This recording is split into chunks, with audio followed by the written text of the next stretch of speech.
JT Daniels is one of the hottest names left in the transfer portal, and with WVU making his top 3, fans have been abuzz with the thought of him in our quarterback room. So what's it going to take to get him in the old gold and blue? I think it's Neal Brown. Let's go.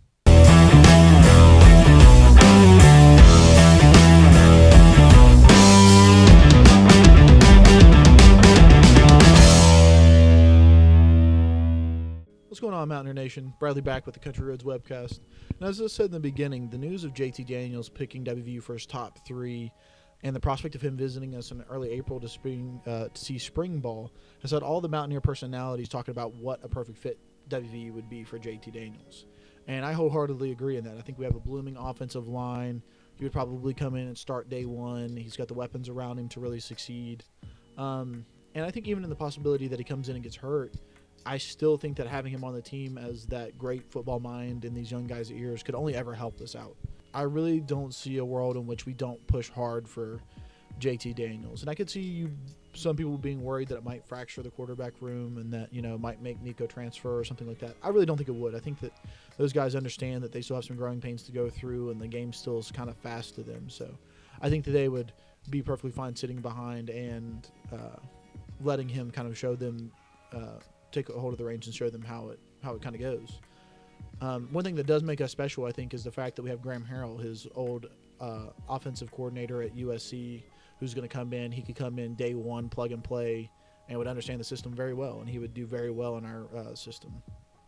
That being said, I think that the other two schools in his top 3, Missouri and Oregon State, are also really good fits for him. And you go to any of their podcasts and they're talking about how they're in a very similar situation. Either they've lost their quarterback to transfer portal like we did Daggy, or they've got very young quarterbacks and trying to find that senior quarterback to come in and kind of hold that position down for a year and let their other guys grow. Both are returning good offensive lines. I will say that Oregon State has a phenomenal coaching staff right now, and a lot of people expect them to come in and really turn that program around. And both of them also have their own special appeal, like how we have Graham Harrell. Missouri has the appeal of he would get to go play against Georgia and try to get that win against his old team, maybe get a little bit of a revenge game. And he would also get the chance of playing in the SEC.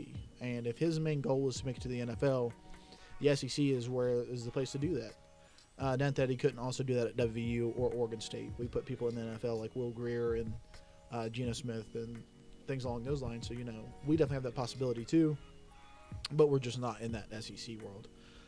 Oregon State also allows him that possibility of playing close to home. He'll get to play on the West Coast where he's from, in the Pac-12 in front of his family, and they'd be able to come to his game. So if that's something he's interested in, that's something he's definitely going to consider. The one thing that I will say that even with that stiff competition and the fact that we don't necessarily need JT Daniels, we would be perfectly fine. Garrett Green, Goose Crowder, Nico Markiel, whoever it will be, in the fall is going to be ready on day one, and they might go through those growing pains, but we're ready for that. We expected it, and we're ready to go through it as a fan base to kind of go with those growing pains because we know the potential in those young guys.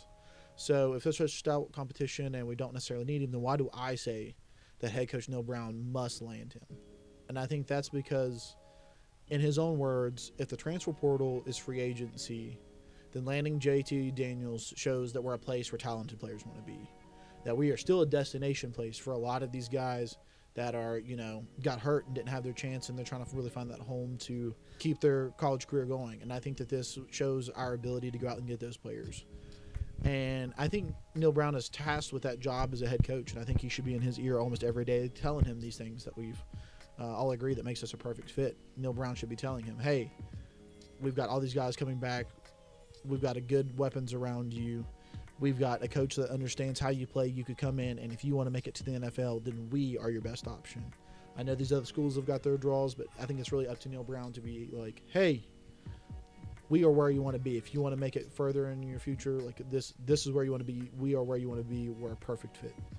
And so I think that that's really his job, is to get him here. Because like I said, even if he comes here and doesn't necessarily work out, or Nico steps up and happens to be an even more phenomenal talent than we already think he is, then I still, like I said, I think it's only a benefit having him here. There's also an underlying thing that would come with his commitment that I would take away from it, is the fact that he came in and saw us play during spring ball, and he got to see our offensive line and our team play, and we were able to win him over. he was able to come in and say, hey, like, this offensive line looks good, because he's not going to go somewhere in his last year of football that is going to get him killed. That's why he's got Oregon State and Missouri, who have really good returning linemen, and he really thinks he's going to be protected there. So if that's something that he comes here and sees that we're lacking, then we're going to lose him for that. And, if you see him go to Missouri, I think it would be more for that kind of line.